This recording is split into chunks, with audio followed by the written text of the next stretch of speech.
So here's the final 150 miles along the Camino Sanabrés up to Santiago de Compostela. Stay tuned for highlights, including some fabulous free hot spring action in Orense and a stay at a beautiful working monastery hidden up in the wooded hills of Galicia. Generally start off the day with some toast, tostadas with butter and jam, plus some coffee, café con leche. That normally comes in at about €3.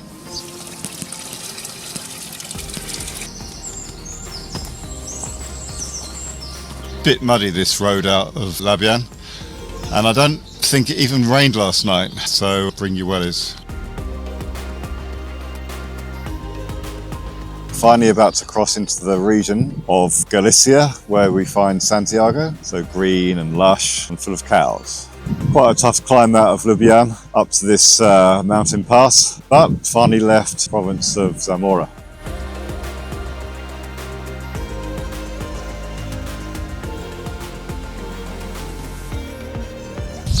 Pretty nice new hostel at Agudinha. It's only a couple of years old, some pretty good facilities. Long day of about 33 kilometres with, I think, probably nothing in between. There might be a place with a cafe, but it's Sunday, so the chances are it's closed. At Agudinha, the Camino splits. You can go right to Laza or left to Porvelin. The route to Laza takes you further up towards Santiago, and it's a bit shorter, so obviously that's the way I'm going. The stages before and after Agudinha, probably the most beautiful scenery I've seen so far.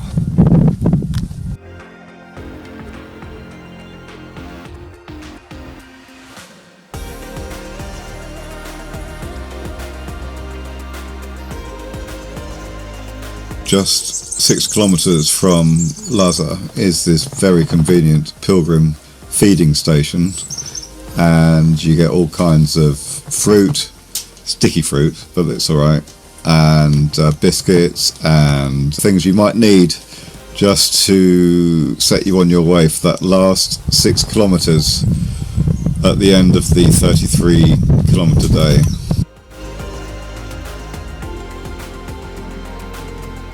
One great feature of walking in Galicia is that you get these milestones or markers which tell you how far it is to Santiago, which, if things are going well, it's like, great, only 153 kilometres to Santiago, or on the other hand, still 158 kilometres to...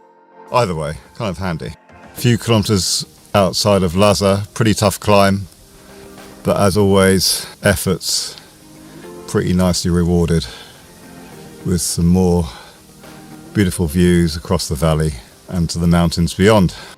Please be open, please be open.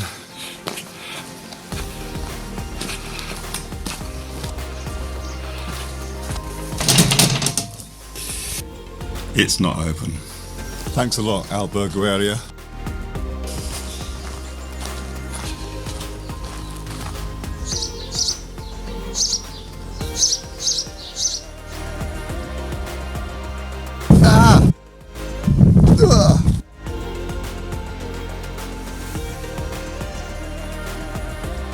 Second stop of the day, a glass of orange juice, something like jugo de naranja. Generally have a few attempts at saying that before it's understood. It's kind of difficult. Anyway, orange juice, only gone about 4 kilometres, so I haven't really earned it yet, but just a few kilometres further on, time for mid-morning snack. So some bread, cheese, chorizo left over from last night, bought at the supermarket, say about €1. So when you get to the city of Orense, whatever you do, don't pass up on the chance to visit the hot springs. They're just not that far out of town. You can get here on the little toy train from the Plaza Mayor. That doesn't always run when it's meant to run, so you can easily get the bus instead that's from around the corner. ask at the tourist office, they'll point you in the right direction. Getting off the bus, you can walk up the road a bit, and over this bridge you'll get to the first hot spring, the other side of the bridge on your right. It's the first of a few public baths and no charge to enter. You kind of can change into your swimming costume around the edge and just jump in and enjoy the hot, medium or cold baths.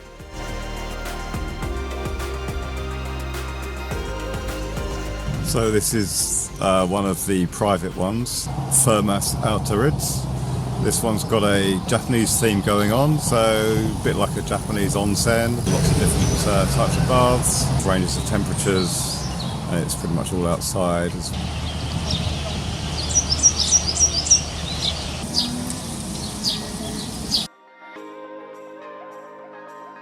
So here we are in this lovely new municipal albergue in Orense with, look at this, what looks like a very promising kitchen. But, same old story, no plates, cups, knives, forks, spoons, glasses, anything. So, I'm having to improvise. Fork and spoon set, decathlon. Keep the salad in the bag and use the bag like a kind of plate. Got some tuna on there. Oh yeah. Asparagus. Olive oil. Balsamic. Mayonnaise.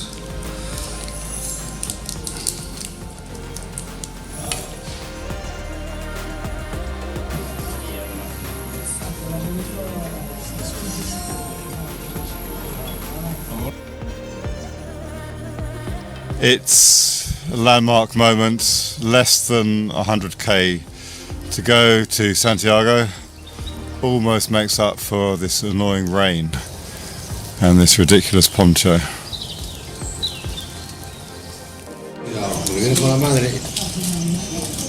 About a 9-kilometre climb from Se, hit this little monastery village of Osera. A beautiful monastery, really peaceful, and there's a brand new albergue here as well. Pretty much had the place to ourselves last night, pretty quiet. If there's any Graham Greene fans, this is the monastery that features at the end of his book, Monsignor Quixote.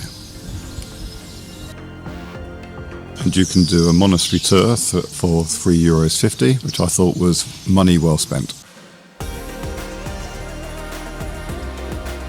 After the tour, you can go and listen to the monks sing Vespers of the evening office, which was great. Not the best singers in the world, but atmosphere was fabulous. You're sworn to complete silence in that part of the building, and no beepy phones to interrupt proceedings either.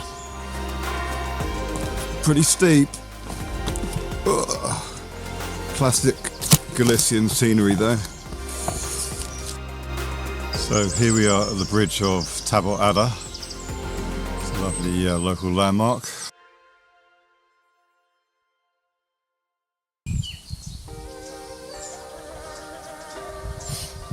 Okay, so they didn't really smell of anything, but you've got to stop to smell the roses anyway, because you never know.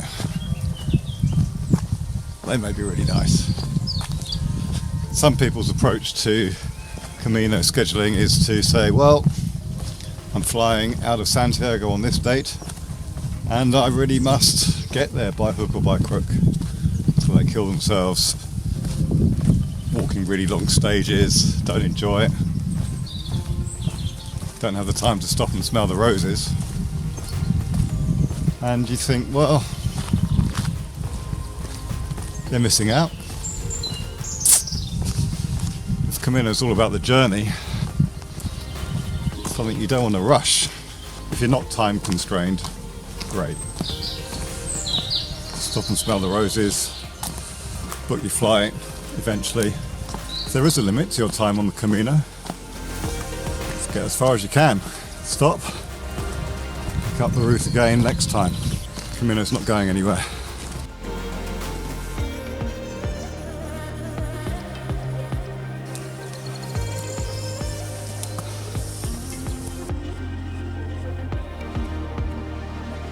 Mist.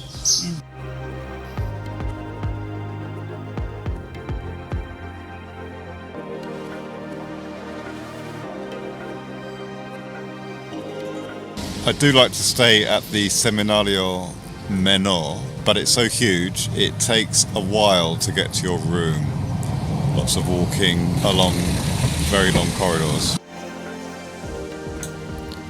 The Camino Sanabrés offers a quieter, less travelled route into Santiago, with a mix of peaceful countryside, historic towns and steady climbs. Finishing in the city feels like a natural close to the walk, but also a reminder of how varied and rewarding this path has been. For anyone looking for an alternative to the busier routes, the Sanabrés is well worth considering.